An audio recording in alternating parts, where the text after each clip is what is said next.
Bismillahirrahmanirrahim. Assalamualaikum warahmatullahi wabarakatuh. Alhamdulillahirabbil alamin. Wassalatu wassalamu ala asyrafil anbiya'i wal mursalin wa ala alihi wa ashabihi ajma'in. Subhanaka la ilma lana illa ma 'allamtana innaka antal alimul hakim. Qala rabbi shrah li sadri wa yassir li amri wahlul 'uqdatam min lisani yafqahu qawli. Amma ba'd. Fa inna asdaqal hadisi kitabullah wa khairal hadi hadi Muhammadin sallallahu alaihi wasallam. Wa syarrul umuri muhdasatuha wa kullu muhdasatin bid'ah wa kullu bid'atin dhalalah wa kullu dhalalatin finnar. Alhamdulillah, kita bersyukur kepada Allah Subhanahu wa taala kerana sekali lagi dengan izin Allah Subhanahu wa taala kita dapat sama-sama dalam majlis ilmu. Mudah-mudahan pertemuan dan perpisahan kita pada malam ini diberkati dan diredai oleh Allah Subhanahu wa taala. Malam ini kita guna kitab Halal Haram dalam Islam, Profesor Dr. Yusuf Al-Qaradawi. Kita masih berada dalam tajuk pekerjaan. Halal haram dalam ataupun dalam bab pekerjaan. Jadi kita dah baca yang pertama, pekerjaan yang tradisional, iaitulah pertanian, bercucuk tanam. Di Profesor Dr. Yusuf Al-Qaradawi dah kupas kepada kita kelebihan dahulu. Kelebihan pertanian, kemudian di hujungnya barulah dia sebut pertanian yang dilarang. Dia punya metod dia macam tu. Dia akan hurai dulu satu-satu pekerjaan, kelebihan dia disebut dalam Quran hadis, kemudian dia akan cerita di hujungnya yang diharam. Sebab itu kita ni halal dan haram. Baik, kita masuk yang kedua pada malam ini, muka surat 229. Menubuhkan industri perusahaan dan kerja yang lain. Ini dia nak up sedikit, nak naik sedikit daripada pertanian pergi pada perindustrian. Jadi dia kena sentiasa meningkat, membangun. Negara membangun, sentiasa membangun. Baik, qala al-musannifu rahimahullahu ta'ala wa nafa'ana wa iyyakum bi'ulumihi fid dharain amin ya rabbal alamin. Kata pengarang rahimahullahu ta'ala, sesungguhnya Islam menggalakkan bercucuk tanam, yang kita dah baca dah, pertanian, dan mengangkat keutamaannya serta menjanjikan pahala yang besar kepada sesiapa yang bekerja di dalam bidang pertanian ini. Tetapi di sebalik itu Islam juga tidak suka melihat umatnya terus membataskan segala kepakaran dan kemahiran hanya tertumpu kepada bidang pertanian semata-mata. Tak boleh. Dalam sebuah negara Islam dia tak boleh hanya bergantung kepada pertanian. Tak boleh, Islam tidak galakkan begitu. Seperti mana penyelam yang hanya menumpukan kepada pencarian mutiara semata-mata, Islam juga menolak umatnya daripada hanya menumpukan perhatian kepada bidang pertanian semata-mata. Cara begini sangat merugikan dan akan menjejaskan keperluan umat Islam dan boleh mendedahkannya kepada bahaya. Kita bukan sekadar perlu makan minum. Pertanian ni untuk makan lah tuan-tuan. Padi, jagung untuk makan. Kita perlu juga pakaian, kita perlu juga kenderaan, banyaklah yang kita perlu. Masjid pun perlukan kapek, perlukan sajadah, perlukan kopiah. Semua tu takkan berlaku dengan pertanian. Dia kena up pergi pada bidang lain.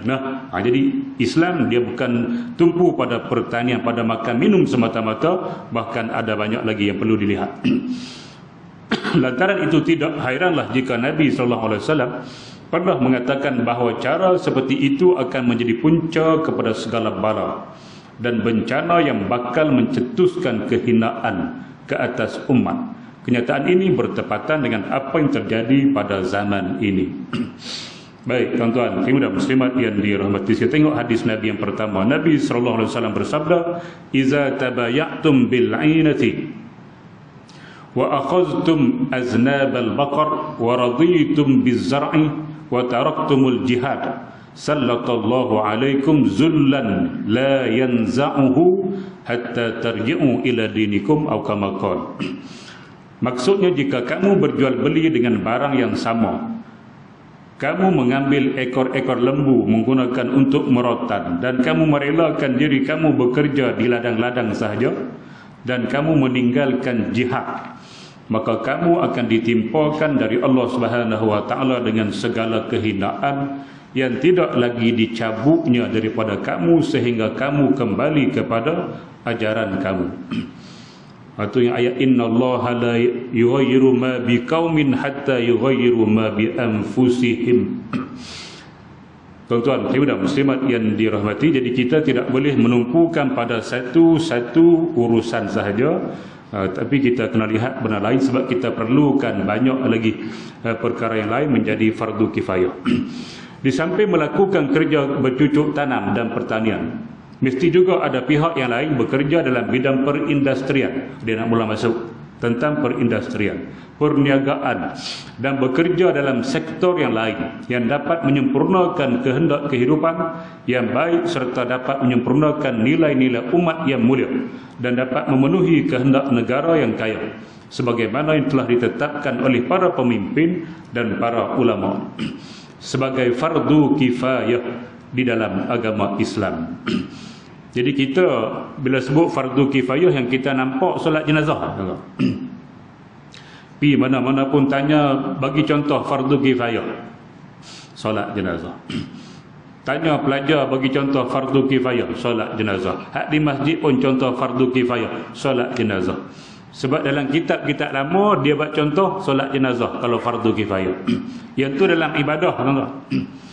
Nah, dalam ibadah, di luar, di segi akademik pun dia adalah fardu kifayah. Yang kita duk ngaji di sekolah tu, yang fardu ain, pai saja. Pai apa dia? Pai apa dia? Tapai. Pendidikan agama Islam. Ini tak panggil pendidikan agama Islam, pendidikan Islam, PI lah. Tapi orang tak lekat sebut PI, sebut pai juga. Dia pakai hak lama. Pendidikan agama Islam. Yang tu je fardu ain. Yang lain semua fardu kifayah. Matematik fardu kifayah, sains fardu kifayah. Lain pada fardu ain, hak pai itu ataupun pendidikan Islam itu semuanya fardu kifayah. Sebab itu kita bila belajar, maka pai ataupun pendidikan Islam ini perlu diberi penekanan sebab dia fardu kifayah. Betul sebut pada pelajar-pelajar SPM, kita mesti mendominasi subjek-subjek lain. Setakat ni subjek yang mendominasi SPM, BM, bahasa Melayu. Kadang-kala pai terjatuh nombor 3, nombor 4. Saya kata saya nak pai nombor 1. Orang Bali kata is number 1. Satu, biar BM jatuh nombor 2, tak apa. Ni kadang-kala sekolah tu pai sampai nombor 3, nombor 4, nombor 5. Macam mana? Makna dia tidak ada penekanan. Dia rasa tak ada apa-apa. Pai ni tak ada apa-apa pun. Boleh pergi mana, apa jadi tu imam, jadi tu bila, jadi tu siap. Tuan-tuan, ibu dan muslimat yang dirahmati, jadi dia kurang bagi penekanan. Ibu bapa pun sama, kalau dijemput ke sekolah, buat apa dia, hari bersemuka dengan ibu bapa. Bila kita lepas satu-satu peperiksaan, kita jemput ibu bapa. Tahun lepas kita tak boleh buat sebab PKP. Nah, sebelum daripada ini kita panggil, kalau perusahaan besar, kita buka meja semua, ni meja matematik, ni meja sains, guru-guru akan ada di situ. Ni meja pai, ni meja bahasa Arab, ni meja maharat. Kalau di Semekat dia ada maharat, kemahiran Quran. Depa pikuk sains, depa pikuk fizik, depa pikuk kimia, depa tak datang pai. Aku duk melengung. Ya ilah. Dia tak datang. Anak dia bukan dapat 80 ke atas, perempuan pun 50, 60, tak datang bincang macam mana nak saya ustaz ni. Baca Quran boleh ke tidak? Tapi hak Semekat tak hanya gitulah, memang boleh baca pun. Nah, Semekat tak boleh baca Quran, memang tak boleh masuk di awal. Sebab kita temu juga. Dia tak rasa nak tanya, pilah sekolah mana pun pendidikan Islam, dia punya subjek jarang diberi penekanan oleh guru dan juga ibu bapa. Nah, dua pahala dia dan juga pelajar. Dia lebih melihat kepada akademik. Sebab dia kata yang itulah yang akan bagi makan dia. Pak ini tak boleh bagi makan apa-apa. Maka dia sudah salah bila anak dia jadi seorang profesor nanti, anak ditinggalkan dia begitu saja. Dia mati pun seorang-seorang. Sebab apa? Pendidikan Islam tidak ditekankan, dia duk tekan hak akademik, maka jadilah seorang yang mengejar dunia, agama dia tinggal. Nah, itu kita kena ingat. Baik, semua daripada PI ini adalah fardu kifayah. Yang fardu kifayah artinya fardu bukan sunat. Dia tak kata sunat muakkad. Dia tak kata belajar ilmu matematik itu sunat muakkad, fizik itu sunat muakkad, tidak sebut gitu. Fardu tapi alal kifayah. Maknanya tak semua orang perlu belajar. Sebahagian wajib belajar. Jika tidak ada, maka semuanya berdosa. Baik, tuan-tuan, dan muslimat yang dirahmati, maka fardu kifayah kita kena ada perindustrian, kita kena ada yang buat baju, orang Islam sendiri. Buat baju, jangan bagi orang kafir buat. Tapi orang Islam pula kena didik pula bila nak niaga kain baju ni. Tapi bila kita tak didik, bagi lesen sahaja, tak didik cara Islam, dia suka-suka hati dia. Zaman Umar Al-Khattab, dia nak bagi lesen, dia suruh ambil dulu kursus muamalah, tentang perniagaan, tentang hukum-hukum Islam. Kena tahu. Kamu orang Islam, tak bolehlah jual baju yang nipis untuk orang perempuan. Mana boleh. Kamu sebagai orang Islam tak boleh buat kain yang nipis-nipis. Kain bila buat baju dia boleh nampak kulit. Mana boleh buat. Dia kena macam ni, tidak transparent. Nah, ni kain nampak banyak begitu. Pergi tengok kain. Pernah tengok kain? Buat apa kain? Minat juga kain. Bagi bini sudah menikah. Nikah aku. Pergi cari kain nipis-nipis, ya Allah. Kain awak tudung pun nipis-nipis, nampak telinga dah tak pakai ni dalam. Macam mana orang Islam boleh buat kain macam tu? Nah, memanglah daripada syarikat besar. Kalau hak kafir nak macam mana? Kita kena double lah kain tu bagi dia tak nampak. Jadi orang Islam kena berkecimpung dalam bidang ini. Kalau kita tak ada, Nabi sebut, kita akan hina. Nak beli kain nipis, nak beli mi cahaya nu alif. Daniel, mana apa cahaya nu alif? Tak tahu. Cahaya nu alif, mana apa? Balik cari. Dah, kau tiaw hak cahaya nu alif. Hak Melayu mana? Tuan-tuan, dan muslimat yang dirahmati, itulah maksud Nabi. Kita akan berada dalam kehinaan sebab kita duk guna hak orang kafir, kita tak ada hak kita sendiri. Sebab tu kita kena berkecimpung dalam semua bidang, tuan-tuan. Baik, apabila terdapat kekurangan,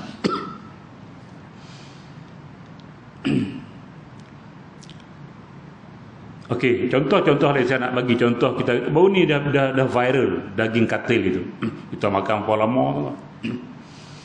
Nah, sebab kita suka benda-benda macam ni. Sepatutnya kita penyelesaian dia ialah belah lembu lah. Banyakkan belah lembu. Nah, baru kita tidak terlibat. Kita nak buat korban semua import. Majoriti lah. Bukan kata semua, majoriti. Import daripada Thailand, import daripada Australia. Hak kita sendiri tak ada. Korban tu untuk kita. Mana? Jadi mereka belah lembu macam mana kita tak tahu. Cukup umur ke tidak kita tak tahu. Dia tanda kau lahir lembu tu tak tahu. Sebab itu kita kena bela sendiri. Nah, jangan mengharapkan orang kafir semua, kita akan berada dalam kehinaan. Lembu korban sampai makan rumput orang pun tak boleh sebenarnya. Lembu kita nak korban tu, kalau dia bela, dia lepas pergi makan rumput orang pun tak boleh buat korban. Dia kita kena beli rumput sendiri, ataupun rumput kita tanam sendiri, kita potong, kita bagi dia makan. Tu nak buat korban, ibadah. Ni kita beli lembu tak tahu dia pergi makan apa, dia lepas lembu pergi makan rumput orang, kita tak tahu. Jadi sebab itulah jadi hina. Orang Islam akan jadi hina sebab kalau dia tidak menceburi banyak bidang, maka Nabi sebut dia akan ditimpa kehinaan. Tuan-tuan, dan muslimat yang dirahmati sekalian, apabila terdapat kekurangan dari segi keilmuan atau perindustrian dan tiada orang yang dapat menguasai bidang itu, maka berdosalah semua masyarakat itu. Itu fardu kifayah, terutamanya yang memegang tampuk pemerintahannya. Kerajaan nombor satu kali berdosa, serta orang-orang yang bertanggungjawab memutuskan hukum hakamnya. Imam Al-Ghazali pernah berkata, adapun fardu kifayah, maka ianya telah meliputi ke semua ilmu yang sememangnya sangat perlu kepada dunia. Semua sekali ilmu yang bukan ilmu fardu ain, semua fardu kifayah, kata Imam Al-Ghazali. Seperti ilmu kedoktoran, doktor, perubatan. Jadi kita kena perbanyakkan. Sebab kita nak doktor-doktor yang Muslim. Dia banyak yang berkaitan dengan doktor Muslim. Ni nak puasa dekat dah tuan-tuan. 30 hari lebih-lebih. Nah, hari ni dah 26 Rejab. Mana kalau Rejab ada lagi 3 hari, 33 hari lebih kurang. Puasa dekat dah ni. Faman kana minkum maridan aw ala safarin fa iddatun min ayyamin ukhra. Sesiapa yang sakit dalam kalangan kamu, maridan tu sakit atau dalam musafir, maka dia boleh ganti puasa pada hari lain yang bukan Ramadan. Masa dia sakit, masa musafir, dia boleh berbuka tak puasa. Nak tanya sakit tu macam mana? Sakit, kita nak mentafsirkan sakit yang kata tak boleh puasa tu macam mana? Adakah sekadar sakit kepala boleh tak puasa? Tidak. Adakah sekadar sakit gigi boleh tak puasa? Tidak. Nah, sakit yang diiktiraf oleh doktor pakar Muslim, syarat dia. Doktor pakar Muslim mengatakan, tuan, pak cik, pak long, pak ngoh tak boleh puasa. Kalau pak long puasa pada tahun ni, pak long boleh mati. Ataupun penyakit pak long akan bertambah teruk lagi daripada hari ke hari kalau puasa. Maka pak long tak boleh puasa. Siapa nak kata? Doktor Muslim. Tuan-tuan, ibu-ibu muslimat yang dirahmati, kita perlukan kepada doktor Muslim. Arak kita baca dulu, arak. Kalau boleh dah arak tu nak dijadikan ubat. Sebab Nabi kata arak tu bukan ubat, dia tu penyakit. Macam mana boleh diubat? Dia tu penyakit dah arak tu. Tapi bila bincang-bincang oleh ulama, maka kalaulah tidak ada ubat lain, mana tak jumpa dah ubat. Buat contoh, kecuali arak tu saja yang boleh dijadikan ubat, maka dia perlu dipastikan oleh doktor pakar Muslim. Disahkan oleh seorang doktor pakar Muslim yang kata itu saja ubat yang ada, ubat lain tak boleh. Kita perlu pada doktor Muslim. Lebih-lebih lagi isteri kita ataupun isteri-isteri kita. Ni isteri kan? Isteri-isteri. Isteri-isteri, ya Allah. Pergi nak melabur, tahu melabur? Bilik labur tu nak beranak. Kalau doktor perempuan sedikit, perempuan sedikit datang doktor lelaki. Lelaki pula non Muslim. Non Muslim pula bukan caya no alif, haya nun dawa. Haya nun dalwa. Mana lagi tak tahu. Tangan besar batang pinang, tangan. Bulu penuh. Seluk. Allahu Rabbi. Nak tengok orang nak bodoh. Seluk. Tangan besar tapi dah lah non Muslim. Berat. Kesian. 6 orang beranak, 6 doktor lelaki non Muslim pula. Sakit. Tuan-tuan, terima muslimat yang dirahmati sekalian. Jadi depa nak macam mana? Sebab tu kita kena perbanyakkan doktor-doktor Muslim. Anak kita ni, kalau kita ada anak 3-4 orang, kalau ada seorang tak apa dah jadi doktor. Lepas fardu kifayah, cuba mana ustaz seorang, jangan bagi 6 ustaz, jahanam. Ustaz seorang, doktor seorang, ni penting-penting semua ni. Ni untuk bahagian agama, yang ni bahagian perubatan. Anak kita aku dapat 5A tu, kalau sains dia okey, bahasa Inggeris okey, boleh canai kau tu. Jadi doktor. Baik tuan-tuan, terima muslimat yang dirahmati sekalian. Jadi anak saya pun 6 tapi bukan 6 jahanam. Perempuan 2 dah, bahagian kedoktoran lah, 2 dah perempuan. Lelaki yang pertama duduk di Mesir, tu bahagian agama. Itu bahagian nak ganti jengkreng. Ada seorang lagi dia bahagian komputer. Saya nak juga anak saya pandai komputer.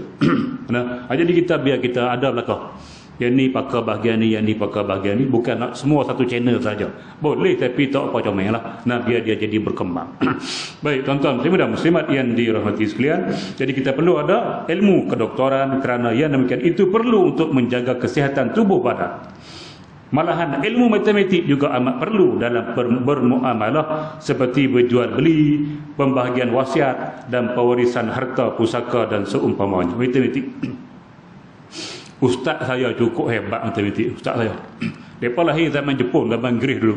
Cakap bahasa Inggeris, duk ngajar. Ustaz ke jubah pakai serban kau. Bahasa Inggeris, ngaji zaman Inggeris, British. Matematik Allah lampalah. Harta pusaka kerjaan harta pusaka dia kira. Cukup cakap nah. Ala ni payah nak jumpa ilmu pusaka, ilmu pewarisan ataupun kita kata ilmu faraid. Ilmu yang pertama akan hilang kata Nabi. Dan ni yang pakai komputer. Masuk siapa mati, meninggalkan siapa? Isteri mati, suami, anak, tekan keluar. Di 1/4, di 1/8, 1/6. Tapi tak tahu ilmu. Tapi komputer tahu, tekan dia naik keluar. Ilmu tu hilang. Duduk di komputer. Komputer pula jadi cerdik. Tuan-tuan, muslimin muslimat yang dirahmati sekalian, kira. Tak pandai kira jadi macam ni.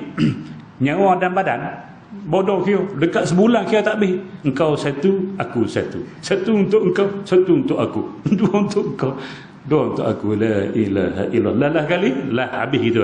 Tak ada apa. Sebab tak pandai. Jadi kena tahu, kalau kita tak pandai perkiraan matematik, mungkin kita akan ditipu lah. Lebih-lebih lagi bab harta pusaka. Kak Long ngaji sikit, adik-adik tak apa mengaji, akan dia tipu. Dia akan tipu dalam keran dan sebagainya. Nah, kalau kita tak pandai, kena mengaji.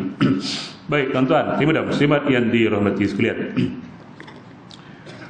Jika tidak terdapat sesiapa pun yang menguasai ilmu-ilmu ini, maka seluruh penduduk negeri itu akan berdosa. Tetapi jika ada seorang sahaja yang dapat menguasainya, sudah memadai dan gugurlah kewajipannya daripada yang lain. Anda jangan berasa hairan dengan kata-kata kami, kata Syekh, bahawa ilmu kedoktoran dan ilmu matematik itu dikira sebahagian daripada kewajipan fardu kifayah. Baik, tuan-tuan, dan muslimat yang dirahmati sekalian. Kita kalau kita jumpa hak kafir punya pun kita boleh ambil, tak apa. Yang kafir kita tak boleh ambil ni ialah agama, akidah, budaya hidup, jangan ambil. Yang kata budaya kuning, budaya daripada barat, yang tu kita tak boleh ambil. Ilmu kita boleh ambil. Sebab disebut al-hikmatu dhallatul mu'min. Hikmah, ilmu itu hilang daripada orang-orang beriman. Sebab ilmu ni asal usul hak orang beriman. Ilmu kedoktoran, siapa tak kenal Ibn Sin, Ibnu Sina. Nah, ilmu matematik siapa tak kenal Al-Khawarizmi. Ilmu falak Al-Biruni. Ni semua orang Islam. Hebat-hebat semua. Lepas tu hilang. Orang kafir ambil, orang kafir ambil, orang kafir ambil. Lah ni kita jumpa balik, kita kena ambil. Sebab apa? Al-hikmatu dhalatul mu'min. Ilmu hikmah itu hilang daripada orang mukmin. Fa aina wajadaha fa huwa ahaqqu biha. Di mana dia jumpa ilmu itu nanti, maka dia berhak untuk mengambilnya sebab asal hak dia. Hak dia. Asal ilmu hak kita semua. Maka kita boleh ambil ilmu daripada barat, daripada Eropah, tidak ada masalah. Yang tak boleh ambil akidah, yang tak boleh ambil budaya hidup, yang tak boleh ambil adat resam dia yang bercanggah dengan agama. Bahkan adat resam kita yang bercanggah dengan agama pun tak boleh kita ambil. Kita boleh ambil daripada barat. Nah, kalau kita nak. Baik, tuan-tuan. Ini kena asal usul perindustrian. Maksud industrian juga dikira daripada kewajipan fardu kifayah. Sebagai contoh, ilmu pertanian, ilmu tenunan, ilmu politik, bahkan ilmu berbekan. Berbekan itu jadi satu ilmu juga. Dan menjahit juga termasuk fardu kifayah. Tak pandai jahit, siapa nak buat baju kita nak solat. Nabi Idris, nah dia profession dia, pekerjaan dia ialah menjahit pakaian. Dah ada orang zaman Nabi Idris, dan dia jugalah dikatakan pakar dalam ilmu falak. Idris pakar dalam ilmu falak, menentukan kiblat, menentukan masuk waktu dan sebagainya. Atau menentukan bulan, menentukan hari, menentukan bilangan jam. Asal daripada Idris. Sebab Idris daripada kalimah adrasa yudrisu idrosan. Di segi ilmu bahasa Arab, adrasa yudrisu idrasan. Maknanya belajar.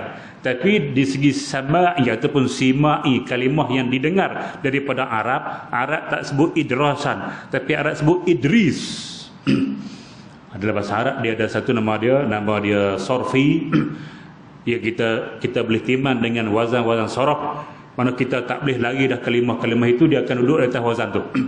Ada yang kita tak boleh timbang dengan wazan sorof, sebab dia datang secara simai, secara pendengaran. Daripada Arab sebut macam mana, dia tak sebut idros, dia sebut idris. Jadi kalimah idris itu daripada kalimah ilmu, pendidikan, belajar. Nah, maka dikatakan ilmu falak itu berasal daripada Nabi Idris alaihissalam. Baik tuan-tuan, jadi ilmu menjahit juga daripada dia, juga termasuk fardu kifayah semua ni. Jika di dalam negeri itu tidak ada sesiapa pun yang tahu berbekam, nescaya sudah pasti mudahlah orang ramai diserang maut, kerana tidak ada sesiapa yang dapat mengeluarkan darah selain daripadanya. Hari ini banyaklah, tapi taklah ramai sangat sahabat-sahabat kita yang berkecimpung secara bukan secara sebagai profession, tapi sambilan-sambilan dia lah, kerana dia boleh buat berbekam.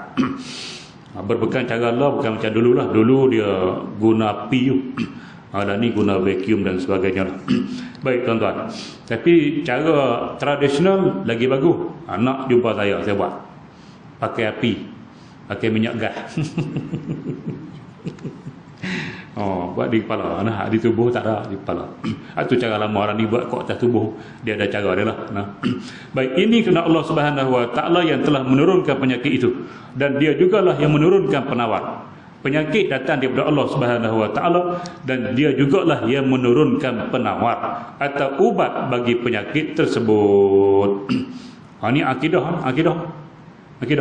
Penyakit datang daripada Allah Subhanahu Wa Taala, dan penawar juga datang daripada Allah Subhanahu Wa Taala, bukan daripada makhluk. Sebab tu Nabi sebut la udwa wala tayarata wala hamata wala safara wa firra minal majzum kama tafirru minal asadi.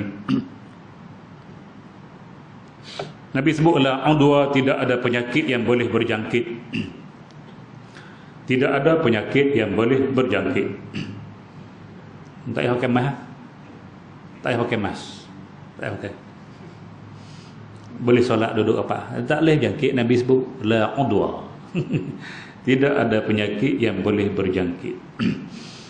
Sebab tu kita bila baca hadis tak boleh faham sendiri. Baca hadis kena minta tolong dengan ulama tafsir. Tidak ada penyakit yang boleh berjangkit dengan sendirinya. Artinya tanpa izin daripada Allah Subhanahu Wa Taala. Penyakit ada dua. Satu hak jenis boleh berjangkit, satu lagi jenis tak boleh berjangkit. Penyakit darah tinggi tak berjangkit, tak apa.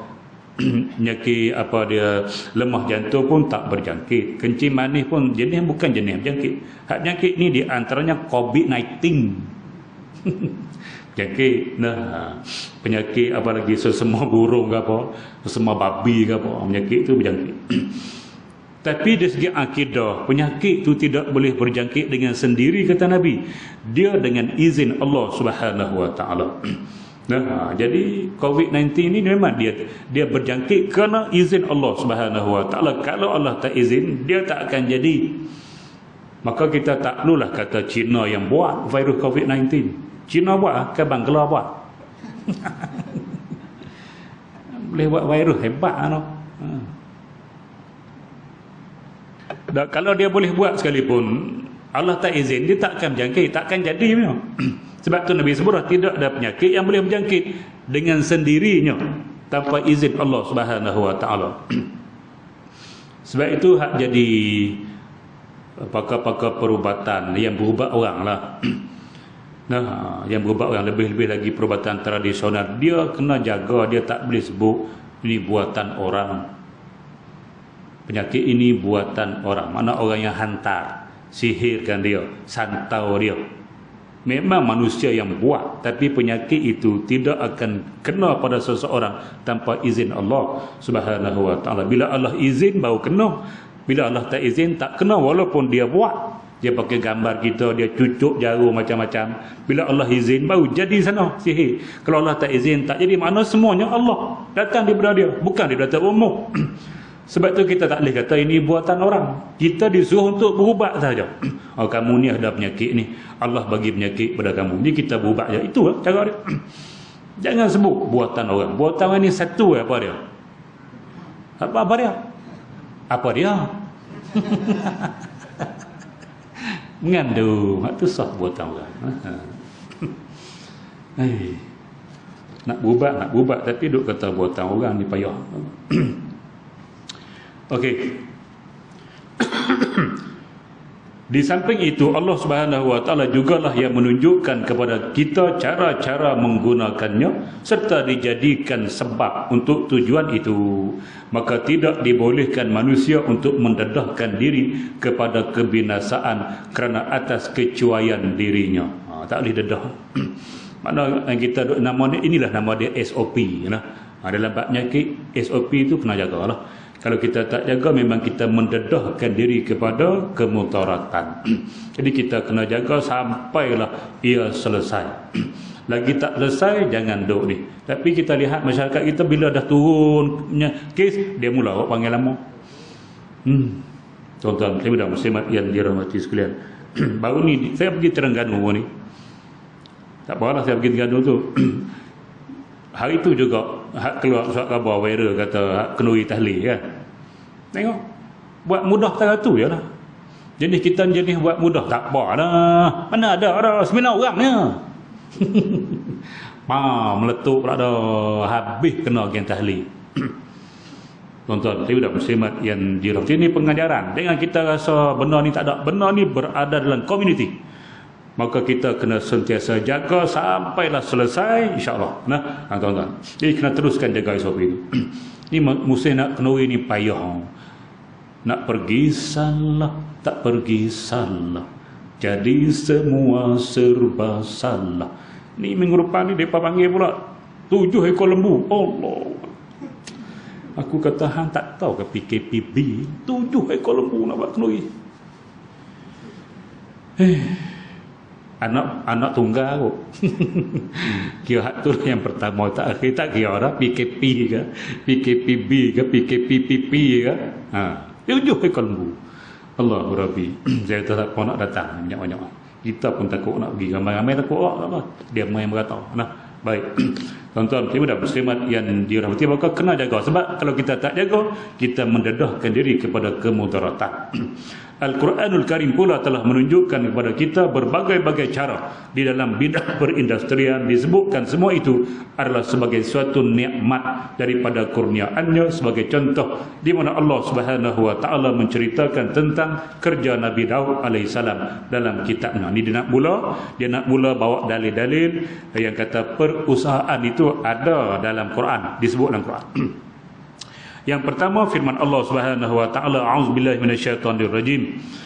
Wa alanna lahul hadid an ya'mal sabighatin wa qaddir fis sard. Sadaqallahul azim. Surah Saba ayat 10 hingga 11.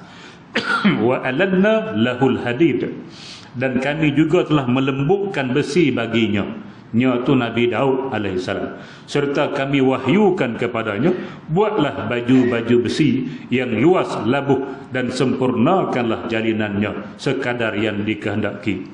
Nabi Daud, kita semua maklum dia pakar besi. Nah, dua alanna dilembutkan ada dua makna. Yang pertama, lembut sungguh. Makna dia tak payah duk katok-katok dah besi ni, dia pegang dia kepak jadi lalu. Kalau ada tukang kayu gitu, mudah buat rumah ke kepok itu.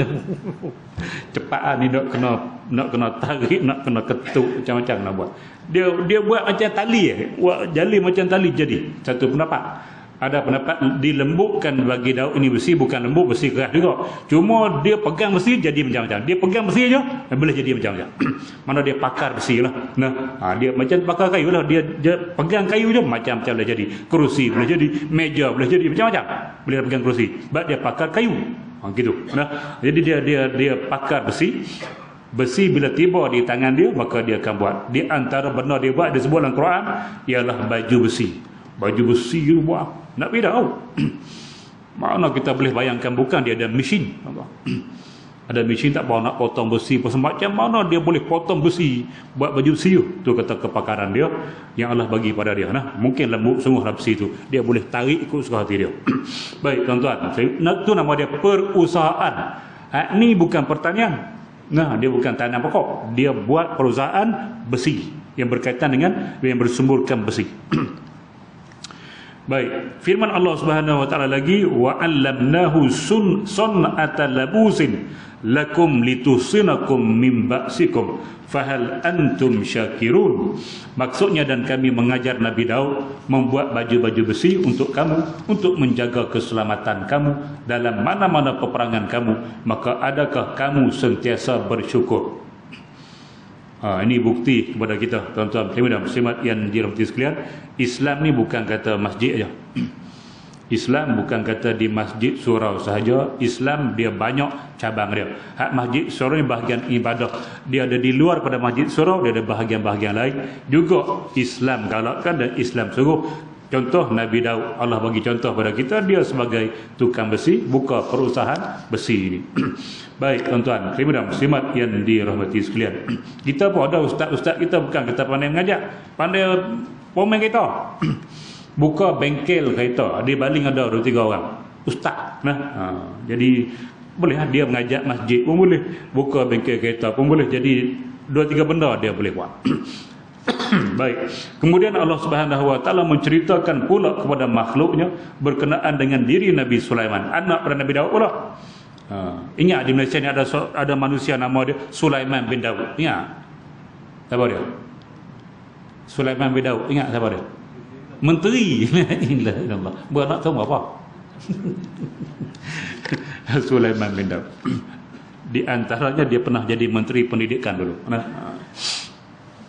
Baik, firman Allah Subhanahu wa taala, auzubillahi minasyaitonir rajim, wa asalna lahu 'ainal qitr wa minal jinni man ya'malu baina yadayhi bi izni rabbih wa man yazigh minhum an amrina nuzighu min azabis sa'ir ya'maluna lahu ma yasha'u min maharib wa tamasil wa jifanin kal jawabi wa qudurin rasiyat ya'malu ala Daud syukra wa qalilum min ibadiyasy syakur. Sadaqallahul azim. Maksudnya, dan kami alirkan baginya mata air dari tembaga, dan kami mudahkan sebahagian dari jin untuk bekerja di hadapannya dengan izin Tuhannya. Jadi pekerja-pekerja kuli-kuli dia kebanyakannya jin. Dan sesiapa daripada jin itu yang menyeleweng dari perintah kami, kami akan merasakannya pukulan daripada azab api neraka. Jin memang taat sungguh kepada Nabi Sulaiman. Golongan jin itu membuat untuk Nabi Sulaiman alaihissalam apa yang dia kehendaki dari bangunan-bangunan yang tinggi. Tengok dia suruh jin pergi angkat angkat istana Raja Balqis. Ifrit dia kata aku boleh buat. Sulaiman kata siapa boleh bawa istana Balqis, bawa daripada Sabak tu bawa kepada aku. Ifrit angkat tangan. Jin Ifrit ni jin yang paling jahat atas dunia. Dia kata saya boleh bawa. Berapa lama boleh bawa? Sebelum kamu bangun di tempat duduk kamu. Artinya sebelum balik kerja hari ni, mana pukul 8 pagi masuk jabat, sebelum pukul 5. Itu lah. Sampai tak lama mana lah. Okey tu. Jauh sampai orang dah pergi angkat tu. Nabi Sulaiman kata lambat. Siapa-siapa boleh buat cepat lagi. Maka bangunlah seorang manusia, orang alim. Dia kata saya boleh buat. Berapa lama? Sebelum kamu mengelitkan mata. Allah, 1 sekon. 1 sekon. Dia ambil uduk, dia solat, dia minta dengan Allah. Istana Balqis duduk depan Nabi Sulaiman. Hebatnya manusia daripada jin. Sebab tu jin takut dengan ustaz. Tapi dia tak takut dengan orang yang baru nak ustaz. Baca ayat kursi 100 kali. Duk tak lari lagi. Ustaz tak ada baca lagi dah. Ustaz sampai tin lari dah. Elok ah. Jin pun kena. Baca tak tu pun lari ke orang. Wala bolin. Baca Fatihah tak tu. Jin tak takut. Dia kena baca betul makhraj baru dia lari. Baik tuan-tuan, dan muslimat yang dirahmati sekalian, begitu jin. Buat istana-istana tinggi dan patung-patung dan pinggan-pinggan hidangan yang besar seperti kolam serta periuk-periuk besar yang tetap atas tukunya. Ini ayat Quran ni tuan-tuan. Ayat Quran ni. Nah, bukan duk kita bab masjid surau je. Kita bab benda-benda macam ni. Kita tak tahu sebab kita tak tahu makna. Baca saja. Ramadan habis 30 juzuk. Ramadan habis tapi makna tak tahu. Ni benda-benda macam ni dah sebut. Pinggan mangkuk dah sebut. La ilaha illallah. Kata Quran, agama bukan saja masjid surau, banyak lagi benda. Setelah itu kami perintahkan ini, beramallah kamu wahai keluarga Daud untuk bersyukur. Jadi jin, ulama sebut dia tidak tahu benda gaib. Oleh itu sia-sia sahaja kita pergi jumpa bomoh untuk yang tukang tilik. Sebab tukang tilik semua dia berpandukan jin. Jin dia bukan tahu benda gaib. Buktinya Nabi Sulaiman, dia arahkan jin ini buat bangunan. Dia pergi tengok. Maka bila sampai ajal Nabi Sulaiman, dia mati waktu dia melihat jin-jin sedang buat bangunan. Tapi dia mati tu dia tak jatuh, dia pegang tongkat. Duk pegang tongkat tu dia mati. Nah, jin tak tahu dia mati. Wakat kerja Nabi Sulaiman tengok, oh, mati dah, tak tahu. Bila dia jatuh, bila tongkat dia dimakan anak-anak, lama tu. Kan saya dua anak ni nak makan tongkat tu. Sampai ada yang makan tongkat, patah tongkat, oh dia jatuh. Jin kata, la ilaha illallah, mati dah. Kalau kami tahu dia hidup, kami tak buat kerja. Dia mati, kami tak buat kerja. Kerja kena suruh buat ni pun.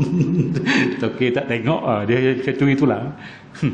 Jin tak tahu benda gaib. Mati tu benda gaib. Di sini ulama sebut, jin tak tahu benda gaib. Yang kita duk pergi tanya Tok Bomoh, suruh tilik buat apa? Dia gunakan jin. Jin tu tak tahu apa benda hilang. Gaib ni hilang. Tuan-tuan, jumpa nah. Tuan kita nak jaga. Kemudian Allah Subhanahu wa taala mengkhabarkan pula kepada kita tentang Zulkarnain dan pembinaannya, iaitu empangan yang tinggi itu. Allah Subhanahu wa taala berfirman, a'udzubillahi minasyaitonirrajim. Qala ma makkanni fihi rabbi khairun fa'inuni biquwwatin aj'al bainakum wa bainahum radma. آتوني زبر الحديد حتى إذا ساوى بين الصدفين قال انفخوا حتى إذا جعله نارا قال آتوني أفرغ عليه قطرا فما استطاعوا أن يزهروه وما استطاعوا له نقبا. Surah Allahul Azim, surah Al-Kahfi yang kita dah baca tiap hari Jumaat. Baik, maksudnya dia menjawab Zulkarnain bila dia pergi sampai satu tempat. Pok-pok di tempat ni mereka dikacau oleh satu makhluk yang sangat ganas, nama dia Ya'juj wa Ma'juj. Dia bukan pergi hari-hari, dia pergi hari-hari tertentu, dia akan kacau kampung ni. Jadi bila Iskandar Zulkarnain yang disebut dalam surah Al-Kahfi sampai di situ, maka mereka ni sampai peringkat tak faham, bahasa mereka tak difahami. Orang kampung, orang asli. Jadi dia cakap kita tak nak faham. Cuma dia maksud dia minta Zulkarnain, Iskandar Zulkarnain ini supaya bantu mereka untuk menghalau Ya'juj Ma'juj, dan mereka akan bagi upah kepada dia. Kalau kamu boleh halau, kami bagi upah kepada kamu. Iskandar Zulkarnain kata, tak payah upah, aku ni raja, aku duit banyak. Aku nak minta tolong gini, dia kata. Dia kata dia menjawab, kekuasaan dan kekayaan yang Tuhanku jadikan daku menguasainya lebih baik daripada bayaran kamu. Tak payah upah, aku ni kaya dah, aku ni raja. Nah, yang penting oleh itu bantulah aku, dia kata. Bantulah aku dengan tenaga kamu. Beramai-ramai aku akan bina antara kamu dengan mereka sebuah tembok. Tembok macam tembok Cina. Penutup yang kukuh. Bawalah kepadaku ketul-ketul besi. Tengok. Nah, bila buat bangunan dia nak bagi kukuh, kena ada besi. Quran sebut 1400 tahun yang lampau. Jurutera baru jumpa. Quran mendahului segala-galanya. Nak bina bangunan, kena ada besi. Sehingga apabila ianya terkumpul separas tingginya, menutup lapangan antara dua gunung itu, dia pun perintahkan mereka membakarnya dengan berkata, tiuplah dengan alat-alat kamu, tiup api, bakar besi. Sehingga apabila telah menjadikannya merah menyala seperti api, berkatalah dia, bawalah tembaga cair. Bawa tembaga pula supaya aku tuangkan ke atasnya. Kita bayangkan kita buat rumah macam mana. Nah, dengan simen. Kita guna simen, dia guna tembaga cair. Satu simen tidak ditemui lagi, yang guna tembaga cair. maka mereka tidak dapat memanjat tembok itu dan mereka juga tidak dapat menebuknya. Kuatnya tembok yang dibina oleh Zulkarnain ini sehingga Ya'juj dan Ma'juj tak boleh tembus sampai lah. Ya'juj Ma'juj ada sampai lah daripada zaman dulu. Mereka hari-hari duk pergi tebuk, duk pergi tebuk sampai matahari terbenam, balik esok datang mula tengok timbul semula, gali semula, tebuk semula sampai dekat nak tembus dah matahari terbenam, balik esok pergi semula, jadi balik kerja gali, cari gali sampai bila? Sampai suatu ketika ni Nabi sebut hadis, sampai satu ketika bila dia paduk tebuk sampai nak tembus sudah sikit ni maghrib pula dah, dia tak boleh buat kerja malam. Dia siang menjadi manusia, malam menjadi ular. Tu panca delima pada. Baik, balik hari tu depa kata insya-Allah. Esok datang mula. Kata sebut insya-Allah, esok datang semula. Sebab sebut insya-Allah, berkat insya-Allah. Esok depa datang nak sambung tak terambung dah. Boleh terus sambung sama-sama tembus itu jeng-jenglah. Dia kejar kita, tuan-tuan. Tapi bukan zaman Allah. Zaman Mahdi, zaman Nabi Isa nanti, dia akan tembus waktu itu. Selepas Nabi Isa dan Mahdi membunuh Dajjal, maka keluarlah Ya'juj Ma'juj, maka Nabi Isa pun ajak bawa orang Islam naik gunung. Nak cerita fitnah Ya'juj Ma'juj ni teruk sangat. Dia jenis makan orang. Habis. Sampai peringkat dia dihancurkan oleh Allah Subhanahu Wa Taala dengan ulat-ulat dan sebagainya, mati habis. Itu nak cerita benteng tembok tu kita tak nampak. Allah Subhanahu Wa Taala tak zahirkan pada kita tak nampak, tapi dia ada. Sebab Quran sebut, Quran kita mula-mula baca, buka surah lepas Fatihah, surah yang kedua Al-Baqarah, Alif Lam Mim, zalikal kitabu la raiba fihi hudal lil muttaqin. Alif Lam Mim, zalikal kitab, itulah kitab Quran ini, la raiba fih, tidak ada keraguan. Dia sebut buat tembok. Kalau kita rasa ragu-ragu, habis. Betul ke habis? Boleh murtad. Sebab Quran sebut dia ada, cuma tidak dizahirkan pada kita. Cuma dalam peta berkemungkinan dia berada di kawasan Turki. Baik, tuan-tuan, terima kasih yang dirahmati sekalian. Ini banyaklah ayat, bahasa kita pun tak ada, tak apalah. Saya baca 2-3 ayat, nanti lebih-lebih tuan-tuan boleh baca sendirilah. Tuan-tuan terima kasih yang dirahmati sekalian, dia bagi banyak, kita tak perlu baca semua. Ulama sebut satu ayat sudah memadai, satu hadis sudah memadai bagi orang-orang yang cerdik. Tapi 1000 hadis pun tidak memadai bagi orang-orang yang bodoh. Jadi kita termasuk dalam kategori cerdik. 1-2 ayat sudah memadai untuk sebagai dalil. Yang lain-lain tuan-tuan bacalah, banyak sangat tuan-tuan baca. Nanti kita akan sambung pada industri dan pekerjaan yang ditentang oleh Islam. Manakah perusahaan yang Islam kata haram? Kita akan baca minggu depan. Minggu sekali lagi lah. Minggu depan kita baca Imam dan Makmum. Baik, kita tengok sedikit soalan.